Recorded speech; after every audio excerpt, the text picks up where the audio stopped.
Osmosis is in terrific order heading into her second up run. She contests the Fillies and Mares event on Saturday at Eagle Farm, worth $500,000 over the mile. Looks to be a lovely target for her, particularly off the back of her first up run where she finished off nicely and was certainly an excellent first up performance.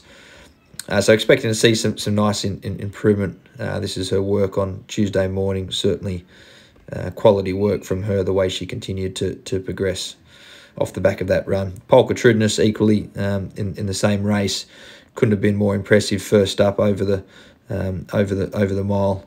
Expect her to show nice improvement once again into this performance, but she seems to be in a really good frame of mind, good place at present, and has taken plenty of confidence off the back of that first up performance. She's only going to improve deeper into the campaign as she can get over a little bit further, but there was plenty of merit to that last start win. Gerringong was excellent first up at Scone, just going down narrowly. She contests the 3-year-old listed race over the 1,200 metres, which will be a suitable trip for her second up. She's trained on nicely off the back of that run and is a quality filly that's bringing up some very good form. Only lightly raced, not exposed yet, so potential for plenty of improvement to come going into Saturday's race. Shangri-La Impact will contest the Oaks. She's bringing a different form line.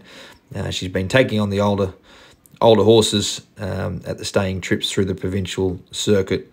Obviously up significantly in grade here, but she's had a great conditioning program for the Oaks. Has very much got the pedigree to say that she'll appreciate the staying trip at this level. She's arrived in good shape and physically looks in good order. Asian Days is having her second career start in Australia.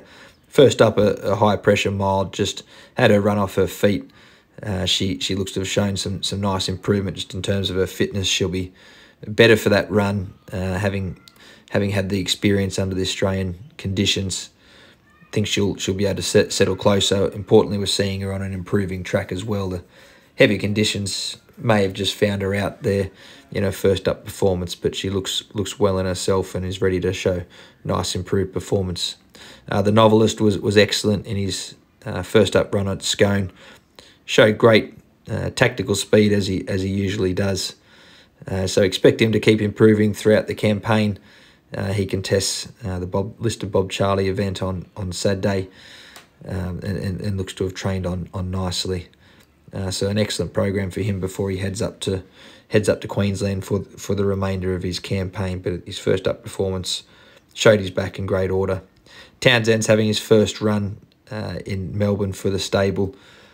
He's stepping up to the more suitable distance now of this preparation. 2 runs over the shorter trips in Sydney. Just had him at his top and just a bit out of his comfort zone over those shorter distances, but he's arrived in great shape, and as I said, he's under the suitable conditions where I think we can see him get back to his best, similarly as he did over a similar pattern last preparation.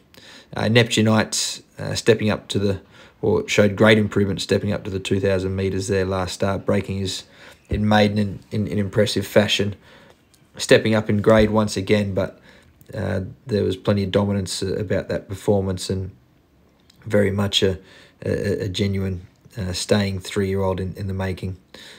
He looks to be in good shape and very pleased with the way he's done in between runs.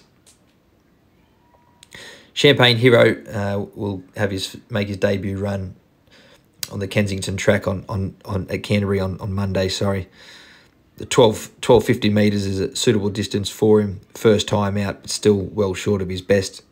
Going to be a nice classic horse for us in the making. Trialled up well on 2 occasions this time through. His work was certainly of good quality leading into his first up run.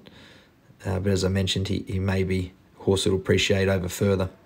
Rosa Encanter was excellent on her debut at Canterbury. She's stepping out over further this time through, which will be a more suitable setup for her. She'll be better for that race experience, obviously much fitter.